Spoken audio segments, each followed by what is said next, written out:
Hindi pa po natatapos ang ating Pangulong Bongbong Marcos. Hindi pa po natatapos sa kanyang walang sawang pagtulong sa mga magsasaka. At ito pa nga po, July 5, 53 million halaga ng utang ng mga magsasaka sa Eastern Visayas, binura na ng Pangulong Bongbong Marcos.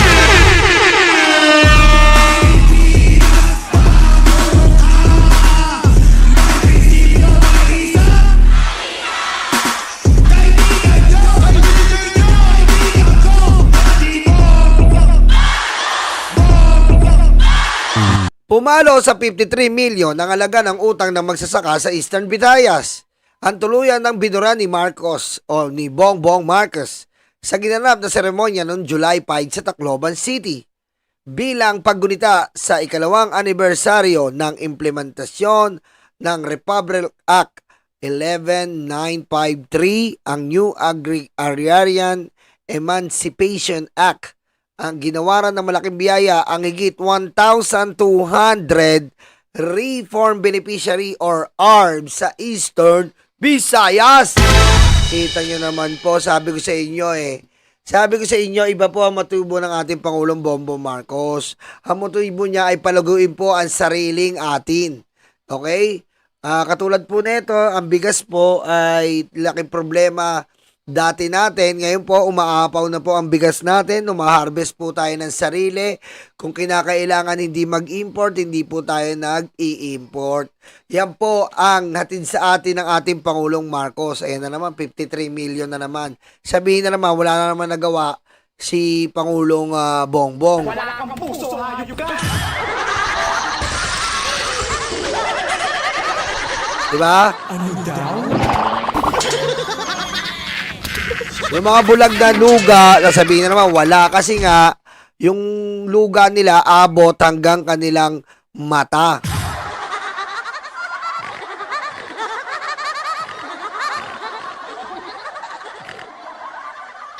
Diba? Ito po, ginagamit po ng Pangulong Marcos ang kanyang kakayaan, ang kanyang power, hindi po para patayin po ang ating mga kababayan. Ginagamit po ng ating Pangulong Marcos ang kanyang kapangyarihan para matulungan, hindi po para patayin po ang ating mga kababayan. Abay mo lang, pe. Diba? Tama, Sir Burns. Yung luga ng mga DDS naging katarata.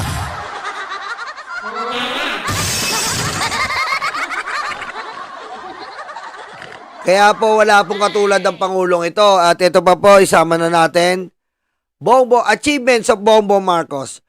20 kilo of rice. Check. Yan po. Hindi na po natin kailangan i-explain yan. Yan po ang achievement talaga ng Pangulo na hanggang ngayon. Pati po mga DDS ay talagang tuwan-tuwa at pumapalakpak ang mga tengang may luga.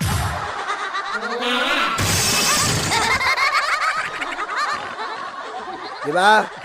Hanggang ngayon, pumapalakpak ang mga DDS, yung mga tenga nila maluga, nakipagplastikan sila na hindi daw nila kaya, hindi na daw nila kailangan ng 20 pesos na bigas, pero sila po ang nangunguna sa pila. Ano daw?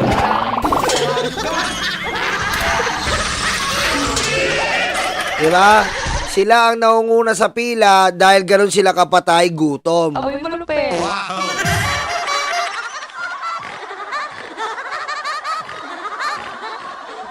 Number 2, rice and palay machines. Gaya nga po ng kakapakita ko lang sa inyo, yung ating mga magsasaka po ay binayaran ng utang.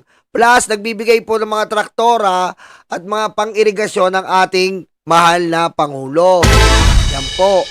Yan po ang pangalawang mga achievements ng ating Pangulo. Pangatlo, PHUS agreement for 4 big ticket projects under Build Better More. Nagkaroon po tayo ng agreement sa United States for big project, 4 na big project po na pagsasamaan ng US and Philippines.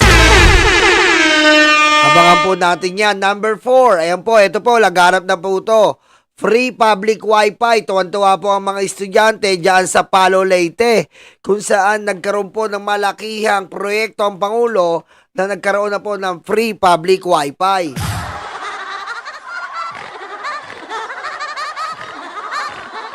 Number 5, PBBM, inubos po ang 62 billion illegal drugs at sinunog. Di ba? Na nanggaling po sa West Philippine Sea.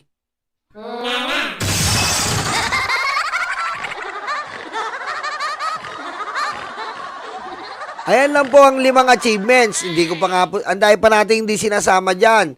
Meron pa tayong mga bagong barko na binili ng Pangulo, mga bagong missile. At yung mga tanga na sinasabi, ano yan, nag-aanda sa gera? Alam mo, napakabobo ng mga to no? Natural po sa mga isang bansa ang magkakaroon po ng depensa, pansarili. Wala kang puso, hayop ka!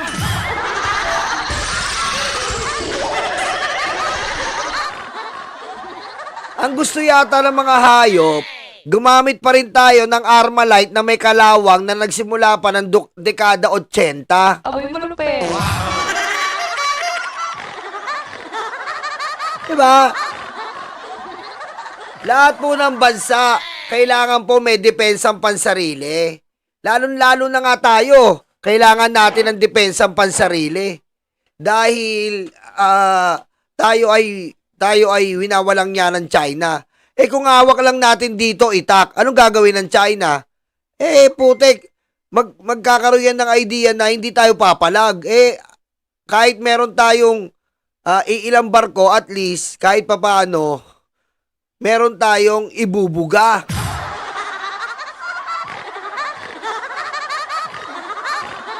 Kasi may pinapakalat sila ngayon ng mga DDS na may luga na sinasabi daw na imbis na daw ibili ng missile, imbis na raw na ibili ng ibili na lang daw ng pagkain. Patay gutom ba kayo? Aboy malupit. Tayo na may pinakahuling military forces, pinakahuli tayo. Kaya sa panahon lang ni BBM yan. Sa panahon lang ni BBM, tama si Your Filipina page na efficient national defense system also is attracted to foreign investors. Yan, kasi security ng negosyo. Tama, isa rin factor yung security or defense mechanism ng isang bansa. Dahil nagkakatiwala ang mga foreign investors na may kakayanan o kapasidad ng isang bansa na protektahan ang mga investor sa naturang bansa. Ganun yun. Bobo kasi kayo eh. Aboy malupit.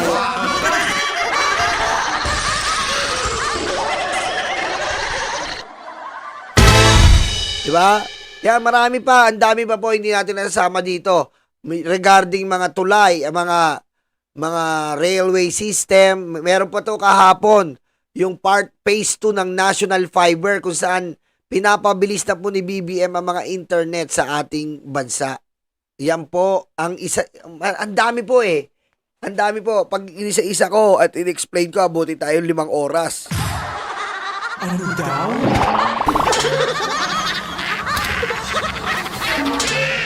Diba? Diba? Kaya, ayan po ang ating achievement ng ating Pangulo na gusto ko lang po i-share sa inyo as of the moment. At dumaan ko tayo dito.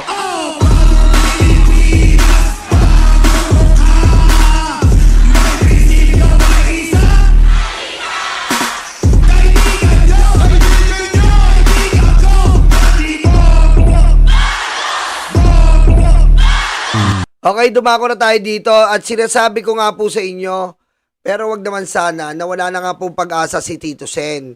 Kasi nga po, etong mga hayop na senador natin, yung ibang senador natin, ay masyado pong para sa kanilang pansarili. Alam mo yon? Iniisip nila ang pansarili nilang kapakanan, magkaroon sila ng magandang komite. Ganun na. senators supporting him para sa Senate presidency. Your comment, sir, do you get the same information at do you think may chance pa ito mabago before the opening ng session sa July 28? Eh di wow. Congratulations. Pagka ganun. Ako naman, we're not actively campaigning for leadership position. No? Ako, I'm not actively campaigning. Of course, I'm supporting Senator Tito Soto. And I've worked with him. I was his majority floor leader for 4.5 years. I was a loyal majority floor leader to him, I would think. No? Up to this day, ang akin lang kasi, let me speak about Senator Soto. So, ang nagugustuhan ko kay Senator Soto, naniniwala siya sa consensus building, katulad ng ginawa ko for my 2 years as Senate President. Nagko-caucus po tayo.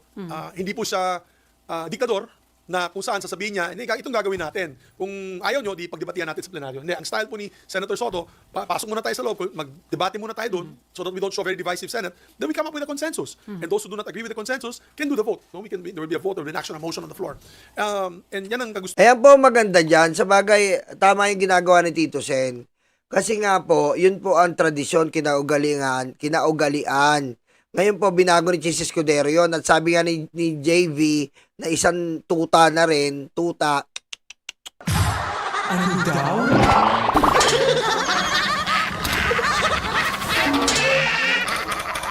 Diba? Sinabi din ni JB na ba't kailangan pa daw mag-caucus? Total, pagdidibita. Iba kasi yung caucus. Yung caucus kasi malinaw. Lilinawin nyo muna ang argumento o ano ang kailangan nyong talakayin. Diba? Hindi katulad sa plenaryo, kaya si Robby nagmumukhang tanga.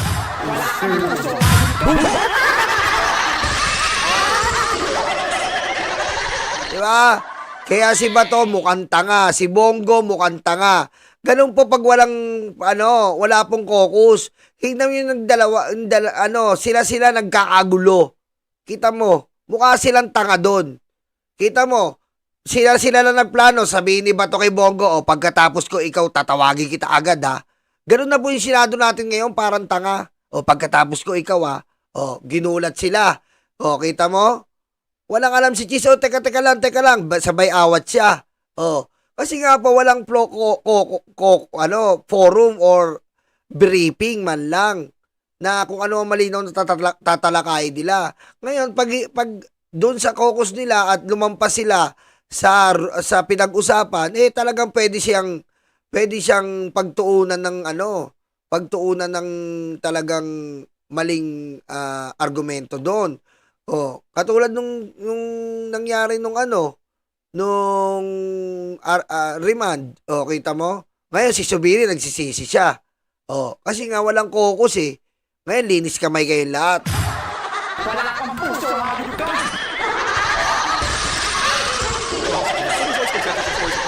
Para at least alam natin yung direksyon ng Senado ng linggong yan or for any issue, no? Very important issues that crop up under the Senate floor. So, with that said, mas gusto ko po ang leadership style ni Senator Tito Soto. And I learned a lot from him. I learned a lot also from Senator Ed Angara, who was my boss before when I entered in 2007. He mentored me. He was also a former Senate President. Diba? So, yan ang turo nila sa akin. Nung kasama ko yung mga statesmen at the time, Senator Joker Arroyo, Senator Miriam Defensor Santiago, Senator Juan Ponce Enrile, of course, Senator Frank Drilon. Pag nakikita ko yung leadership style nila, napakaganda eh. I mean, it's discussion-based and also consensus-based, but at the same time, there's no act to suppress your ideas. No? You can bring out your ideas. But at every turn, at every corner of the decision-making process, the integrity of the Senate is always protected. The name of the Senate is always protected as an institution. Yan ang maganda. Hindi pwedeng, bahala na. Basta gagawin natin to. Bahala na, magalit yung taong bayan sa atin. Hindi pwede. But some of your colleagues are saying na mas maganda daw yung open discussion, mas Yeah, okay transparent. Nakikita doon ng public paano pinagtatalunan yung... That's fine. They can do open discussions. Sabi na ibang colleagues ko, mas maganda, doon tayo mag-away-away sa floor. Tingnan nila na yun. 4 kaming veterano dyan. Sige nga, makipagdebate kami sa kanila. Kids, gloves off with me. I'm no longer interested in position. I'm no longer interested in speech. I'm no longer interested... Alam mo, Migs, kung may posisyon ka pala, ba't di mo pinaglaban? Bakit ang nakipaglaban lang si Coco at si Risa? At ayan, yung 5 lang ang nakipaglaban. Mahirap din maniwala sa pinagsasabi mo eh. Wala kang puso, hayop ka!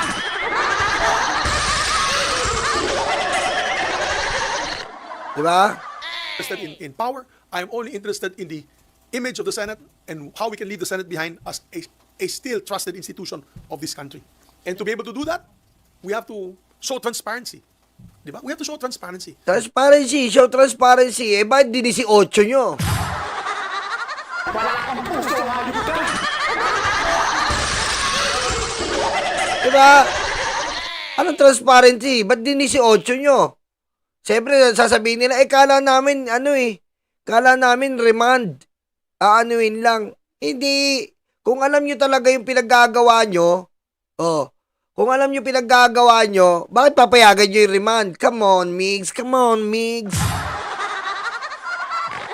We have to show, for example, sa budget, we have to show transparency. I'm glad nandyan si Senator Ping Lacson. Ayan ang unang sususihin niya, isa-isa. Talagang makikita natin na yun. Di ba? Sabi nila, mawawalan ka ng committee. Bahala na, wala na akong committee. I've been in public service for almost 25 years now. I've been in the minority when I started. Yan pa ang pangit dyan. Yan pa po ang pangit dyan na yung sistemang ganyan, kailangan mong magsipsip para magkaroon ka ng committee. Ganun po yung pangit eh. Alam mo yon, doon pa lang ang baho ng estilo eh. Biro mo, sisip-sip ka sa isang tumatakbo para maibigay sa iyo yung committee. Kita mo yung baho ng ganun.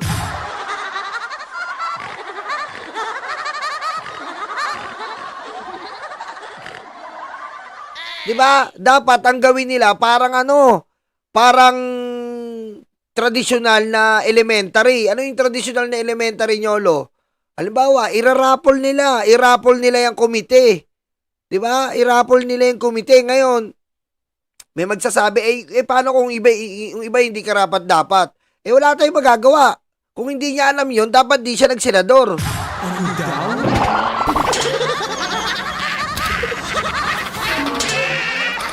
Diba? Putik nangyayari ngayon by request eh. Dito ako by request. Hindi, raffle nyo yan. Diba? Dapat ganun. I-raffle nyo ang mga komite. Hindi yung binabakuran mo tong komite na to, binabakuran mo na tong komite na to. Ang pangit eh. O kaya parang elementary, by nomination. I nominate ganito. Open sa lahat. Diba? Ang baho ng estilo ng Senado, sobrang baho, umaapaw, umaalingasaw. Amoy malupit.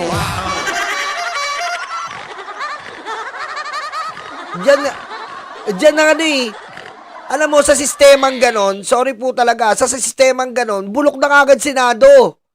Kasi meron ng pinapaborang kagad na komite. Tignan mo, gusto mo makuha yung komite ganito, edukasyon. Ngayon, babakuran mo ngayon si Cheese. Nasa may majority yung edukasyon eh. So, babakuran mo si Cheese ngayon. Hindi yung irapol nyo na lang irapol yan. Ganun dapat. Kaya bumabaho eh. Wala kang puso, hayop ka!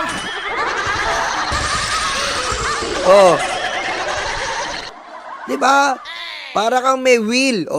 Yung will, kung kanino matapat. Ganun na lang. At least, hindi yan nagiging basihan para bumoto sa isang Senate President. At maiwasan na rin ang utang na loob system. Kasi dyan nagsisimula yan. Nilagay kita dyan. Utang na loob mo sa akin yan.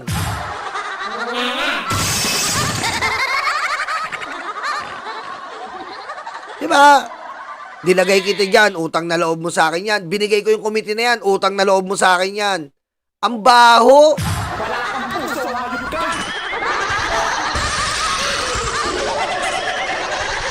My first term in Congress as a Spice Boy. Ako pala yung Spice Boy. Melanie Esguera. Thank you, Melanie Esguera. Spice Boy, Bright Boy yun. Hindi Spice Boy yun. Ako lang yung Spice Boy sa Senado na lumaban, with due respect to some of my colleagues na natamaan nun, na lumaban sa makapangyarihan nung araw na yun to get the 77 signatures for an impeachment of then President Joseph Ejercito Estrada. I've been a member of the majority. I've also been a majority leader for 3 terms. And I've also become the Senate President. So, for me, committee, okay na yun. Sa inyo na yung mga committees. Wala ako dyan. Ang tinitignan ko na lang na yun, ang integridad ng Senado bilang institusyon. And let me say this. Ang sakit ng aking dibdib nung isang araw na pakinggan ko under a news program in the afternoon on my way home. Pinag-uusapan nila itong issue ng impeachment. Sikat na announcer po ito sa hapon. Hindi ko na babanggitin kung anong station. Blind item. Ang sabi niya, hindi na lang kasi, ang sabi kasi niya, kung ayaw ng mga senador, di mas mabuti pang buwagin na yan, Senado.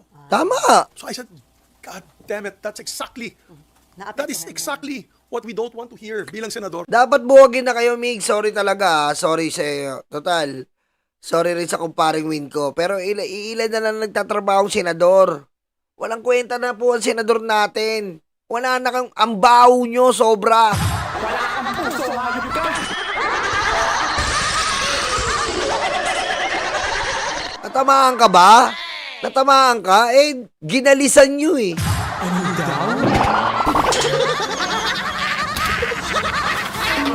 Diba?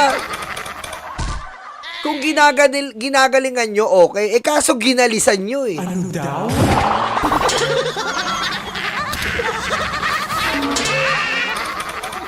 Na walang saysay ang Senado. Na wala natin saysay. Bakit pa? Mas magulo pa nga kayo daw. Sabi, sa simbahan kapon, ano ba nangyari sa inyo? Mas magulo pa kayo sa House. Yan ang dating natin dito na yun.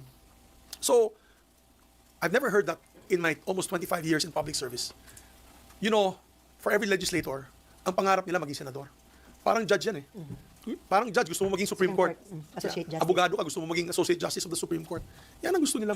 Dahil nakikita nila yung integridad ng Supreme Court. This is the policy-making body, this is the conscience of the nation, di ba? So, the Senate has always been, as I've said, the last bastion of our country, last bastion of democracy for our country. So, parang pag wala na silang pag-asa sa executive, wala na rin silang pag-asa dito sa lower house, akyat tayo sa Senado kasi papakinggan tayo ng senador because we are a mandate. Dati yon. Dati po yon. Totoo yon. Totoo yon. Yung mga hearing sa Congress, yung kapanahunan ni Gloria Macapagal Arroyo, ayan, yung mga ganyan, yung mga hearing doon na talagang nawawala ng pag-asa minsan sa executive, dinadaan sa Senado yan. Dati yon.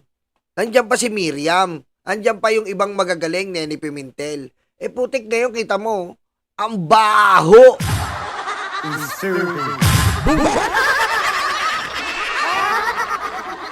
Diba? Dati yon. Nagkaroon ka ba naman Robin, Bato, Bongo, putik ang bantot. Abay mo naman, pe.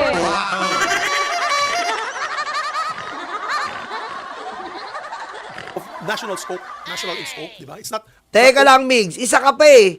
Kala mo makakalusot ka, babantot ka na rin. Ha? Oh.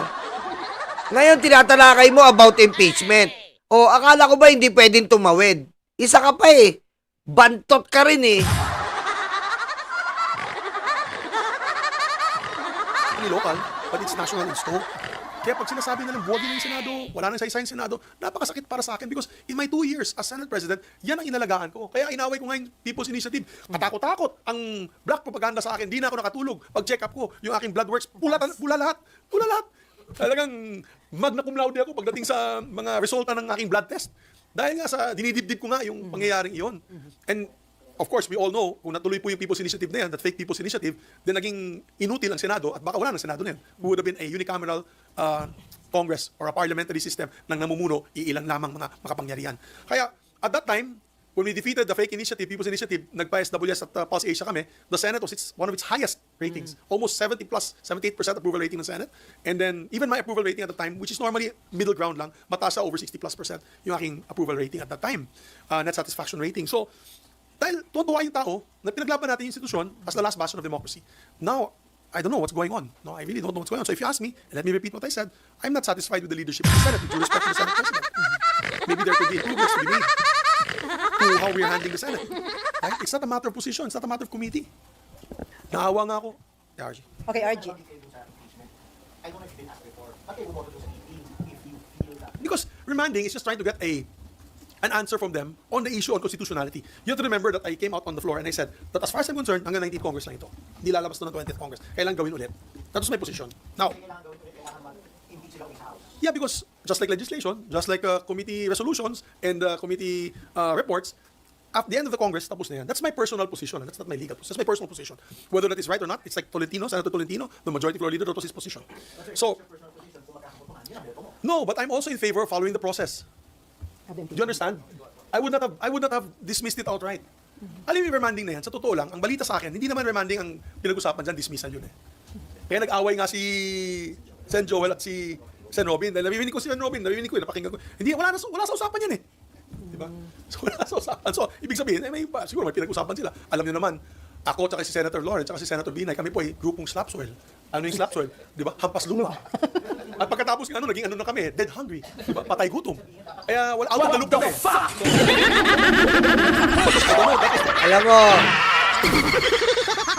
Alam mo, ewan ko, kayo dyan, kayo, nagkakagulo kayo. Ito nga ito ang problema dyan. Wala sa usapan daw sa usapan yung remand. Putik, tignan mo naman. Tignan mo kung gaano nakakaya yan. Nagwawala si Robin.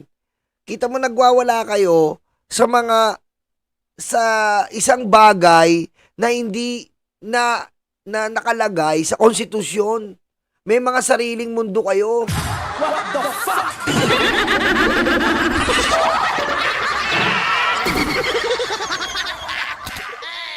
Di ba? Kita mo lumalabas sa bunganga nyo. May mga sarili mundo kayo. Pinag-uusapan nyo, kayo.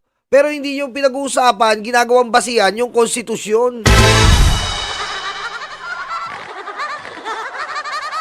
Oh. Kita mo, pinag-usapan nyo lang yung remand, dismiss, na parehas, bawal. What the fuck?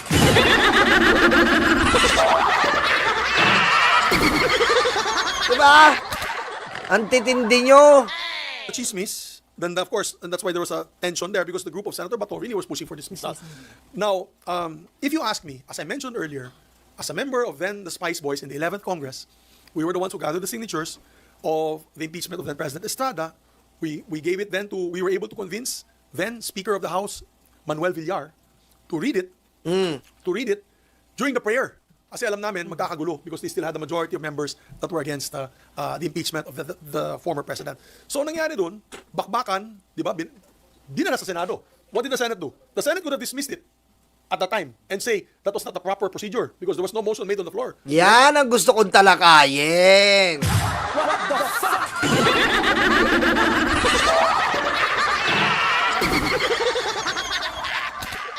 Yan ang gusto kong talakayin. Yan ang inaintay-intay kong banggitin mo. Diretso muna. As a prayer. But did the Senate dismiss it? No, they did not. They heard it. My point is, it's not about my personal opinion if she is guilty or not, the Vice President. Kasi ako, alam mo naman, taga Mindanao ako. Yung tatay ko, hindi pumirma sa impeachment. Oh, kita mo, ito na ang gusto kong talakayin. Kung balik muna tayo sa Villar Senate Presidency. What the fuck?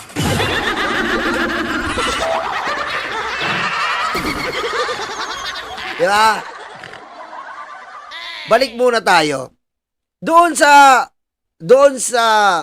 Villar Presidency na kung saan ang impeachment po ay sinabi ni Migs, kinutsaba nila si Speaker. Na bilisan, agad-agad, wag nang mag-entertain ng anumang motion.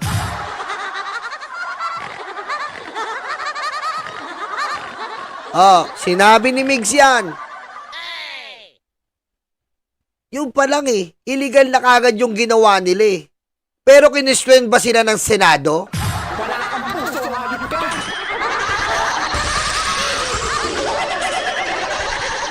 Oh, kinestyon ba sila ng Senado?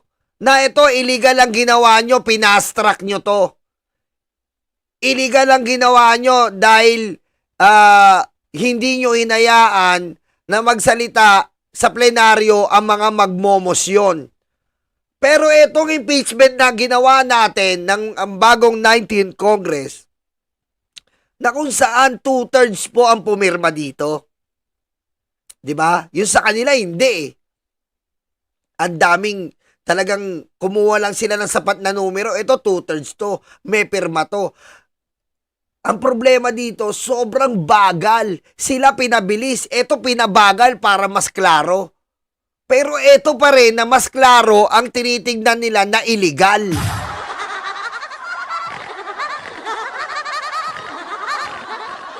Ayon sa bunganga ni Migs, kinutsaba na nga nila si Speaker para iangat sa Senado. Ba't itong hayop na impeachment ni Sara ngayon? Hirap na hirap sila papasukin sa Senado. Eh lahat naman legal ang ginawa. O ang dami pa nga nag-file ng impeachment pero namili lang sila ng fourth na yung 2/3 of vote. Hirap na hirap tayong ipasok. Ganun po tayo kinukupal ng mga senador. What the fuck?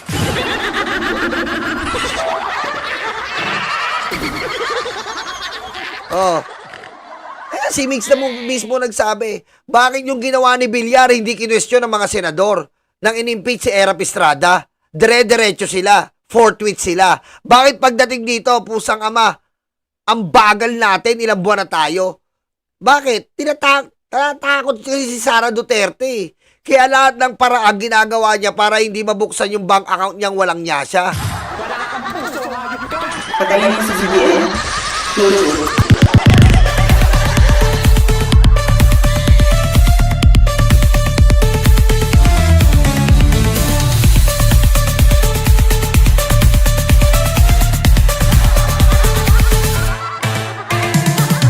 Diba? Kung ikukumpara nyo po, nakakatawa na lang. Diba? Kung ikukumpara nyo, nakakatawa na lang yung ginagawa ng mga senador ngayon. Bakit nung kay Villar hindi kinwestiyon? Na ba't ganito, binabilis nyo, inakyat nyo agad-agad? Oh, ngayon, ang daming question, pati yung pagtawid, ang daming question, pati yung remand, ang daming question. Grabe, binubobo nyo ang taong bayan. Mga inutil.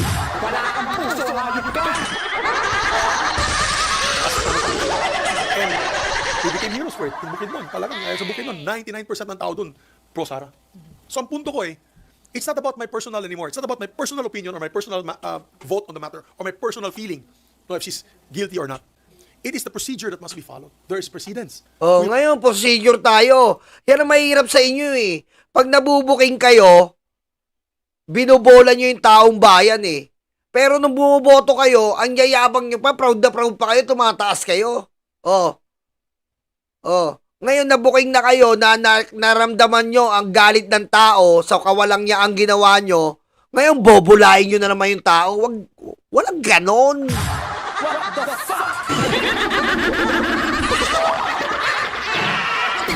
Diba? Walang ganon. Panindigan nyo na makasara kayo. Binubola nyo na naman yung tao eh.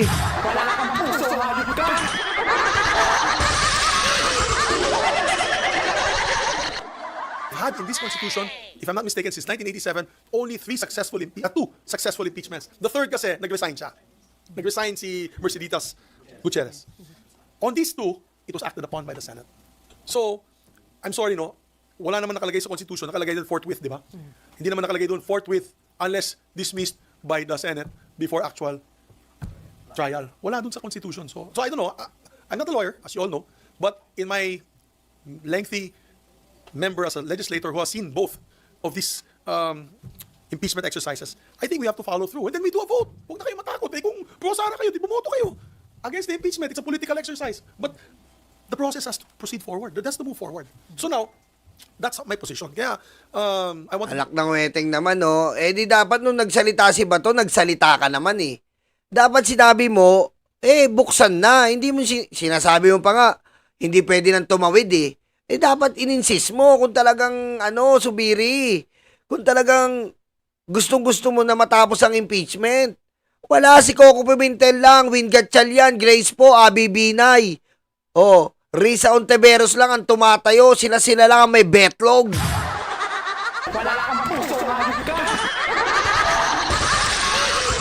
Yan ang mahirap sa inyo eh. Yan ang mahirap sa inyo. Pag nasusukol kayo, binobola nyo na naman yung taong bayan. Diba? Binobola nyo na naman yung taong bayan eh. Anong kala nyo na yun? Mas marami pa rin yung bobo. DDS na lang bobo ngayon.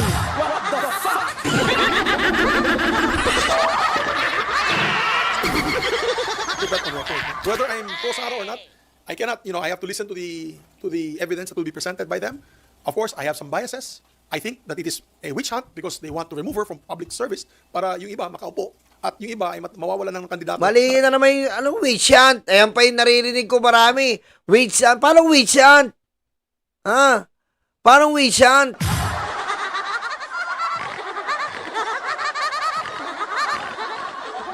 Ha? Mali yung sabi mo. Migs, witch lang. Bakit witch? Mangkukulam, abnormal, may sayad sa utak.